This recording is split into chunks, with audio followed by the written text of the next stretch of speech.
Before I tell this story, I just want to give a fair warning that it may be disturbing for some people to hear, as I know that what happened to me has traumatized many others. I'll just start out by saying that everything that occurred was a result of carelessness and my lack of judgment, and as I've gotten older, I understand all the mistakes that I made. I am a female and I'm 21 years old. This story takes place when I just turned 16. A lot of my friends at the time were a few years older than me and were on Tinder, so naturally I wanted to get on it as well.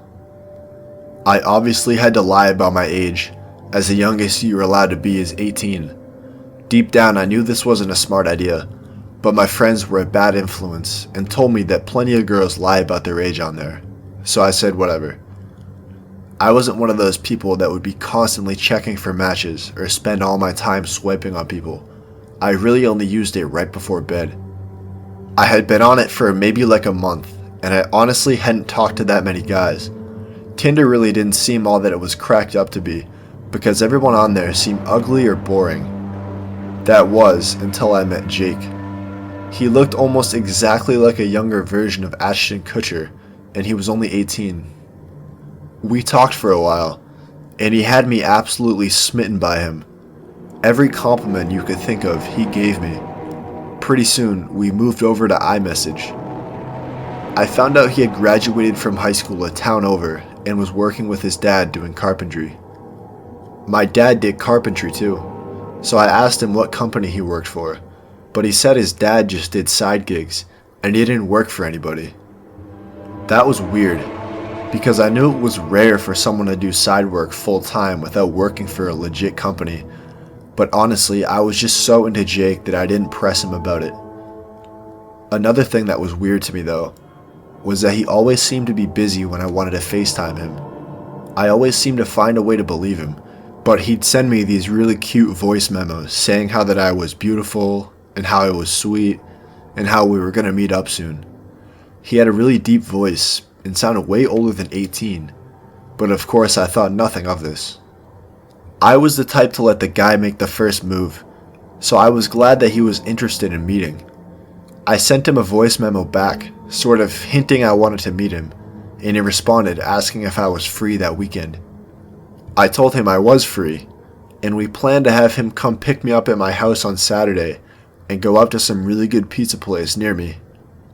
If either of my parents knew that I was on Tinder, they would kill me, so there was no chance they were finding out about my date.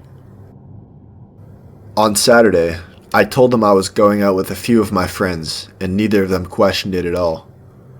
I sent Jake my address, and he said he was on his way. I can't lie, I was a little nervous. About 20 minutes later, I heard my phone ding, and it was Jake texting me he was outside. And sure enough, I saw headlights parked outside my house. He said when I get out there to hop in the passenger seat. As I got closer to his car, I could see that his windows were completely blacked out. A twinge of uneasiness washed over me as I pulled the handle. And before I had any time to react, a hand emerged and grabbed me and pulled me inside as the car lurched forward. I had no time to even scream before a bag was put over my head and I was pulled into the back of the car. A deep voice told me to stop fighting back and I wouldn't die. I started shaking and crying as the man's arms stayed wrapped tight around me. Whoever was holding me down smelled disgusting, like old booze or something. Between tears I stammered, "Jake?" And I heard his voice say to shut up. I just couldn't stop crying. I felt like such an idiot for agreeing to hang out with this guy. I had no idea where we were or how long I was in the car for, but all of a sudden we stopped and the back door opened. A hand yanked the bag off my head, and I saw these two disgusting men that had to be in their 40s. The taller one looked at me and said my name with this horrible grin that made me shiver. When I heard his voice, my heart sank into my stomach. It was Jake's voice. I went to scream for help, but the other man's hand clamped over my mouth, and Jake slapped me across the face, saying that was my last chance to be quiet. The other man's hand grabbed me by the back of my neck and put the bag back over my head and shoved me forward. I begged them to let me go, but the men just laughed. They took me inside what I think was an old abandoned house. I didn't get too good of a look at it. I was led down a flight of stairs and strapped to a chair. Jake then ripped the bag off again, and I saw I was in this disgusting looking basement, illuminated by this one tiny light bulb in the corner. He tied a bandana around my head as a gag, and him and the other man went back upstairs. Trying to scream was pointless. I just cried, and all I could think about were my parents. I felt so much guilt that I lied to them, and about how they would feel if they ever found out what was happening to me. I regretted downloading Tinder, and all I could do was pray to whoever was listening to give me another chance. I could hear footsteps above me as well as muffled voices, but I couldn't make out what they were saying. I tried to move my hands enough to pull my phone from my pocket, but I couldn't reach that far. It was then I realized something. I remember I had read something online about if you spam the power button, it immediately calls 911. My hand could just barely reach where my phone was in my pocket, and I squeezed it like 10 times really quickly. I heard this loud siren go off, which meant it was working. But after this happened, the talking upstairs went quiet. I could hear the operator on the phone, and I tried to tell them that I was kidnapped, but with the gag in my mouth, I couldn't make out any words. That was when one of the men came down the stairs, telling me to shut the hell up. He then came over and slapped me, harder than when Jake did it the first time. I screamed in pain, and he undid my straps and threw me onto the ground and started beating me and kicking me. I don't remember much after that. At one point, I heard a commotion upstairs, and then these loud pops. I faded in and out of consciousness as I saw several police officers storm down into the basement. The next thing I knew, I was in an ambulance, with an EMT holding an ice pack on my head. I must have quickly sat up because she told me to lie back down, and I started to cry again, from pain as well as relief. My parents were waiting for me at the hospital. In between tears, I told them everything that had happened, and I just kept saying, "I'm sorry, I'm sorry." I ended up with bruised ribs and a concussion. As for the men, when the police barged through the door, Jake had attempted to attack one of the officers, and he was shot, and as a result died from his wounds. The other guy was taken into custody and ended up being charged with numerous things and is in jail for I don't know how long. As it turns out, I had been abducted into a sex trafficking ring. It wasn't found out what they planned to do with me, but dear God, I never want to find out. Since this experience, I suffer from PTSD, and I go to therapy frequently. I cut myself off from the group of friends that had me download Tinder, and I haven't been on any dates with anybody since.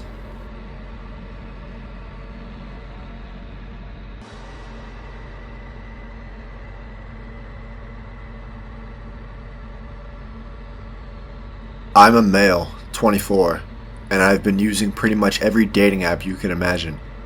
I wasn't too lucky with women, as I have only ever gone on a couple of dates. Unfortunately for me, it's probably due to a mix of being overweight and awkward, as much as I hate to admit that to myself. In the past, my mom had set me up with her friends' daughters, but I was never too compatible with any of them, and they had always been out of my league. So overall, you get the gist of my not so active dating life. This story happened to me on a Friday night last summer. I'd gone through my rounds of apps, checking to see if I'd gotten any matches, with no luck. Then I checked Bumble, which the only reason I remember which one it was is because the girl has to text the guy first, and sure enough, there was a little red dot with a 1 on the chat bubble. My heart now racing, I saw some really cute girl named Jules had messaged me a "hey" with a bunch of Y's after. For a minute I couldn't tell if I was being catfished, because this girl was movie star gorgeous. She had like 5 or 6 pictures, and they were all of the same girl. So I messaged back, "Hey, what's up?" and put my phone down and laid on my bed, hopeful that today might be the last day that I have to look for love. After maybe 10 minutes my phone dinged, and it was a Bumble notification from Jules. She just said, "Not much, just watching some TV, you?" And the conversation just kept on from there. I won't bore you with all the back and forth messages, but she seemed to really be into me. I'd even asked her at one point why she was talking to me, since she was way above my league. She just replied saying she's attracted to people for who they are on the inside, which sounded like a load of BS to me, but I wasn't going to question her. My luck didn't end there though, because she had asked me to hang out that same night because her roommates were away for the weekend. I pinched myself several times, thinking how this had to be a dream, and of course I told her yes. So she sent me her address and said to come around 8. I plugged her house into the GPS and it said she lived 45 minutes from me, at the end of some big suburban neighborhood on a cul-de-sac. It was 6 p.m. when she said this, so I had around an hour to get ready.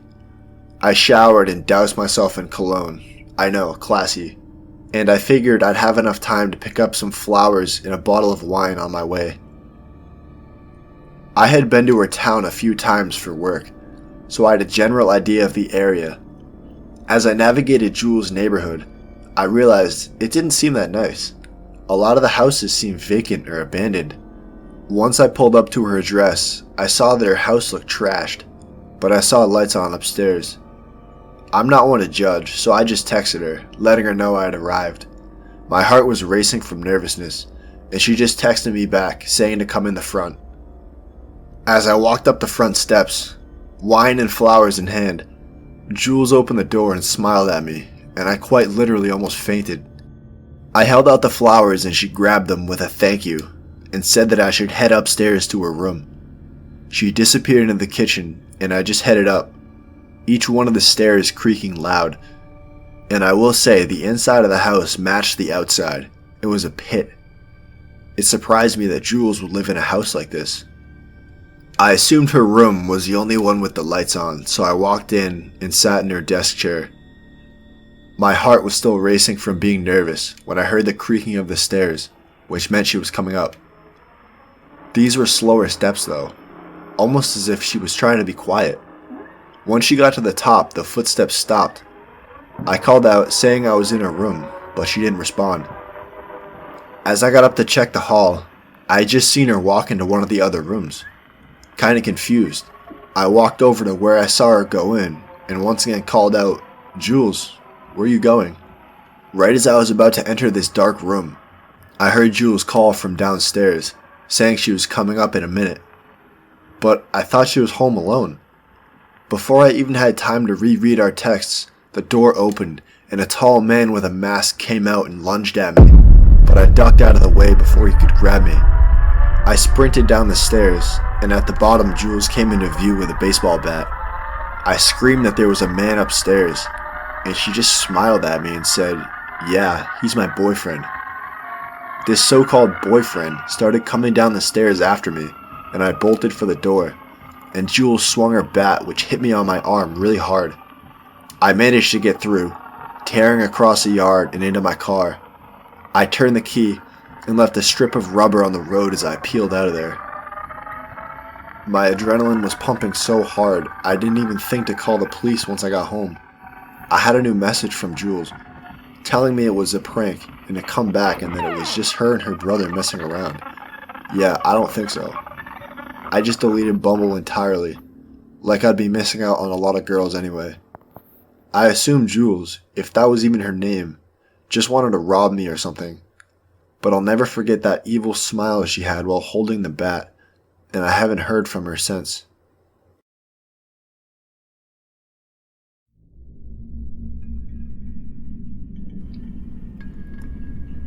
I've been on my fair share of Tinder dates.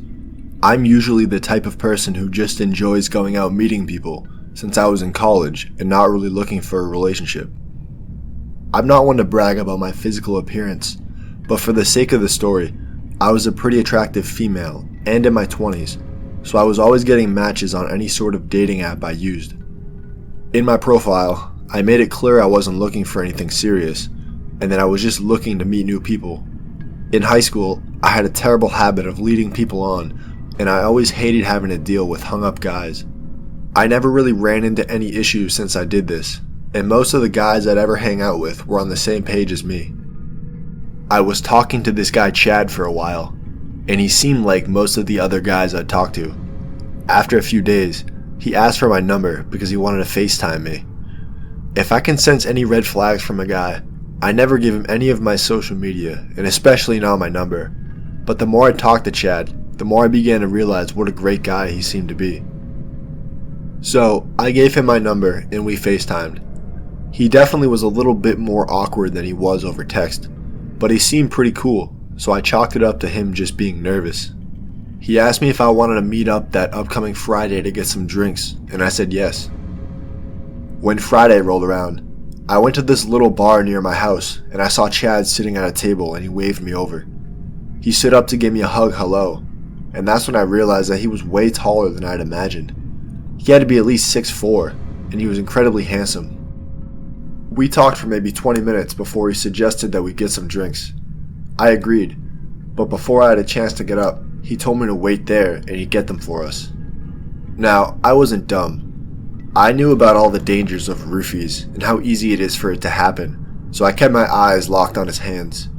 Even though he seemed to be a nice guy, I had to be careful. Thankfully, nothing caught my eye, and he came back with a couple margaritas. I had told him those were my go-to drink in a previous conversation. The night went on, and I hadn't drank any more after the one, since I was a pretty big lightweight. He didn't stop though. The more he drank, the more he started making me uncomfortable. I was telling him a story involving my grandmother who had passed a few years ago, and he interrupted me by asking how she died. This kind of annoyed me, because how she died had nothing to do with the story. I tried to hide my annoyance and just told him she had cancer. He apologized for my loss, but naturally I was just really weirded out by this point. I always try to give everyone the benefit of the doubt, and just assume maybe he was trying to show that he was interested in my story or something. But when he interrupted me again and asked me how I'd most like to die, then I decided I was done. I had this thing where I'd pretend to get a call and I would just walk out, so that's what I did. As I was about to go through the door, I glanced back at him, and he was just staring at me with his eyes glassed over, emotionless. He did not look like the nice, charming Chad that I had met a few hours ago. On my way home, Chad was blowing up my phone, asking me why I left, and progressively started getting more and more aggressive. I didn't respond to any of these, since I did not plan on seeing him again. By the time I got home, he had texted me over 50 times, saying how he thought we had a connection, and I had to be like every other girl, and fuck him over, back to apologizing, and then back to freaking out again. Clearly, the alcohol was bringing out the worst in him, and I didn't have the time to deal with someone like that, so I just blocked him on everything and carried on with my life. I wasn't too surprised when texts and calls from unknown numbers started coming in, asking to talk to me, saying they were sorry, the usual shit. And I knew all of it was Chad, so I blocked those as well. I've unfortunately dealt with this before, so I knew the best thing to do was to just not give in or give him any sort of acknowledgement. What I was not used to, though, was getting letters in the mail. Unlike the texts I got, these were vaguely threatening, like, "I wonder how strong your windows are," and "How many kicks do you think it'd take to bust your door in?" At this, I began to feel less safe in my home, so I considered getting the police involved, but I had nothing to prove that Chad was the one doing all this. I wished I had called the police right then and there, though. A few weeks later, I was out at a bar with one of my old high school friends, Jason. We reconnected after a few years, and we kind of had a thing going. We pulled back in my driveway when he noticed one of my basement windows was smashed. He asked me if I knew it was broken, and I said no, but I was pretty sure I knew who had done it. As I explained the whole Chad situation, I noticed my hands were shaking, and that was when I realized how scared I truly was. Jason pulled his phone out and dialed 911 and locked the car as we waited for the police. When they arrived, they went to search the house and saw that my doorknob had been tampered with. They went inside, and a few minutes later, they returned with Chad. He looked awful. His hair was a mess, and he looked like he hadn't showered in a week. When he saw I was with Jason, he started freaking out, screaming how I was his and that I belonged to him. He was clearly on something, probably drunk. They took him away, and I pressed charges on him for breaking my window and he was charged for trespassing and harassment. After a few days, I had noticed like 4 pairs of my used underwear on the floor in my closet, and I know for a fact I hadn't put them in there. I honestly just threw them out, feeling utterly disgusted and violated. I'm truly lucky I hadn't gone into my house alone that night. I don't know for sure how Chad ended up getting my address. I assume with my phone number or something, but I guess I'll never know. Just make sure you're always careful with who you give your information out to, especially your phone number.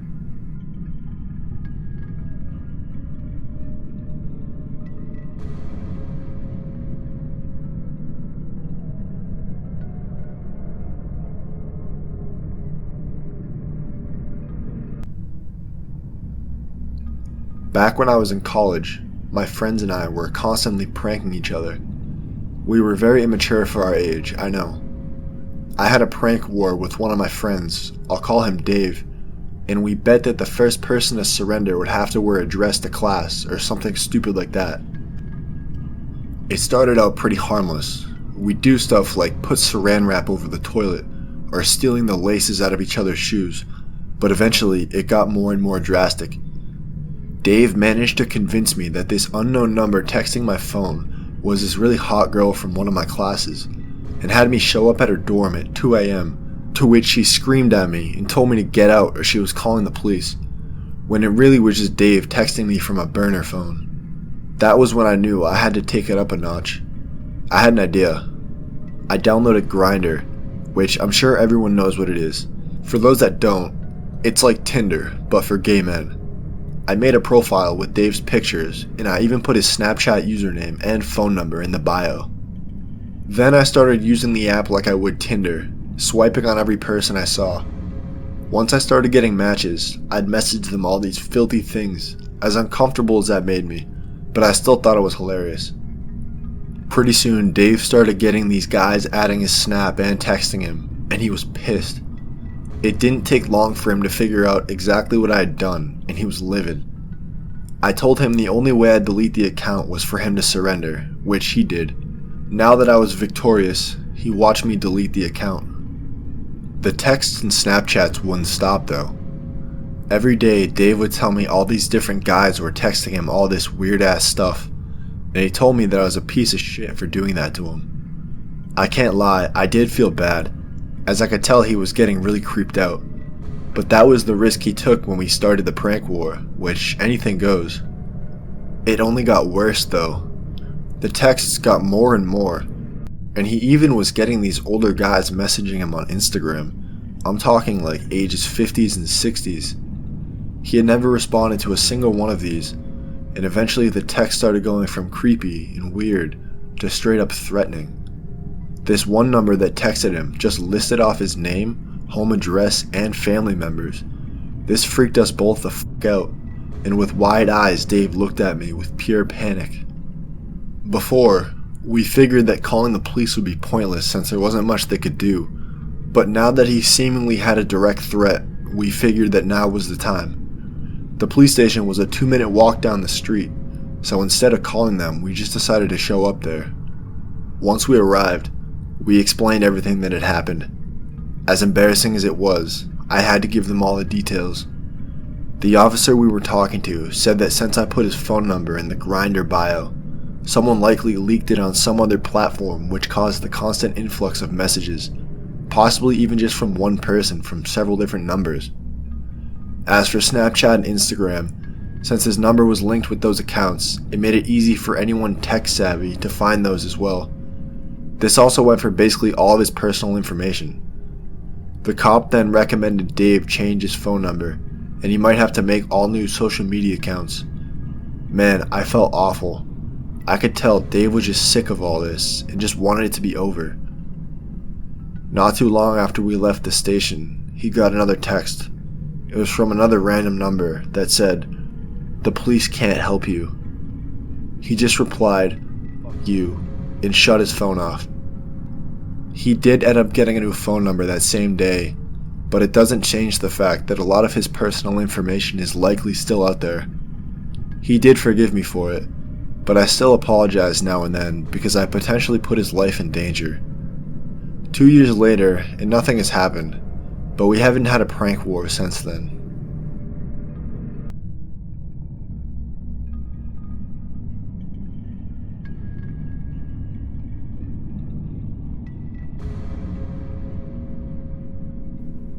I only use Tinder when I'm home from school. I go to college at the University of Miami, so using a dating app to meet people as a girl isn't really necessary. This happened when I was home on winter break. I had just settled back in my house after a 5-hour flight, so I figured I'd lay in bed and mess around on Tinder. There was this pretty attractive guy I swiped on, and when I swiped, it said we were a match. He immediately messaged me a "Hey cutie," so I figured I'd inspect his profile more in depth. He actually went to Florida International, which was a college not even 20 minutes from where I went.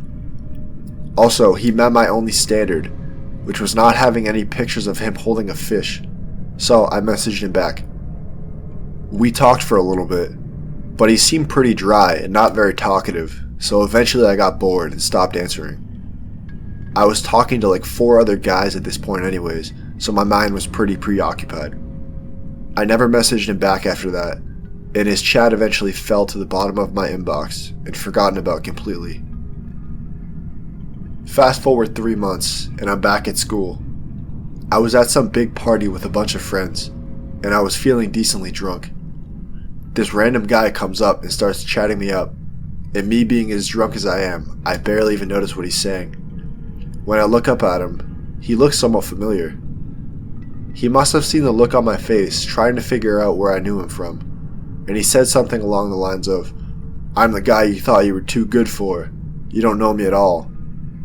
Me being as drunk as I was, I just laughed at him and said that I thought I was too good for most guys, and that was the last thing I remember before I woke up on some couch with my friends all around me.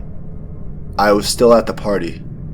One of my friends said that that guy punched me in the face and knocked me out cold for like 10 minutes.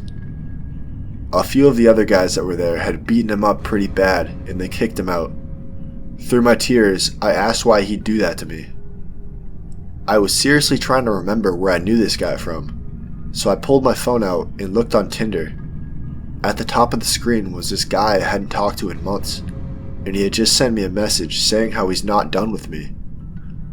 Sure enough, when I looked at his picture, it was the same guy that had just attacked me.